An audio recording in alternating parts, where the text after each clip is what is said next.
Have, could have, should have, এই তিনটি model phrase আমরা দৈনন্দিন জীবনে প্রচুর পরিমাণ ব্যবহার করে থাকি। তবে মাঝে মাঝে আমরা কনফিউজ হয়ে যাই কোথায় কোন ফ্রেজটি ব্যবহার করব। চলুন আপনাদের সকল কনফিউশন দূর করে দিই এবং মডেল তিনটির সঠিক ব্যবহার শিখি। যখন আমাদের কোনো কাজ করা উচিত ছিল অতীতে, অর্থাৎ যেটার জন্য এখন আপনার আফসোস হচ্ছে যে এই কাজটা করলে ভালো হতো বা করা উচিত ছিল, সেই ক্ষেত্রে আমরা ব্যবহার করব শুড হ্যাভ। যেমন আমার আরো মন দিয়ে পড়ালেখা করা উচিত ছিল, আই শুড হ্যাভ স্টাডিড মোর। আমার মাকে কল করা উচিত ছিল, আই শুড হ্যাভ কলড মাই মম। আমার সেখানে যাওয়া উচিত ছিল, আই শুড হ্যাভ গান দেয়ার। অতীতে কিছু ঘটতো বা ঘটার সম্ভাবনা ছিল কিন্তু প্রকৃতপক্ষে ঘটে নাই, এমনটি বোঝাতে আমরা ব্যবহার করব উড হ্যাভ। যেমন I would have come but it was raining.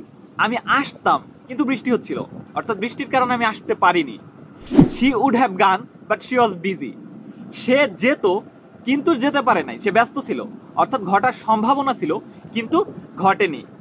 I would have helped you if I had known. যদি আমি জানতাম তাহলে তোমাকে সাহায্য করতাম। যখন আপনার অতীতে কিছু করার সুযোগ ছিল বা সক্ষমতা ছিল কিন্তু আপনি করেননি, মোটামুটি এখানে বলা যায় যে ইচ্ছাকৃতই করেননি, সেই ক্ষেত্রে আমরা ব্যবহার করব কুড হ্যাভ।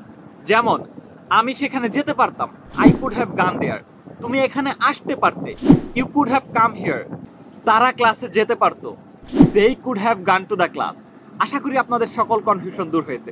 তাই লাইক, কমেন্ট, শেয়ার করতে ভুলবেন না যেন। And to get more videos like this, follow me on Facebook.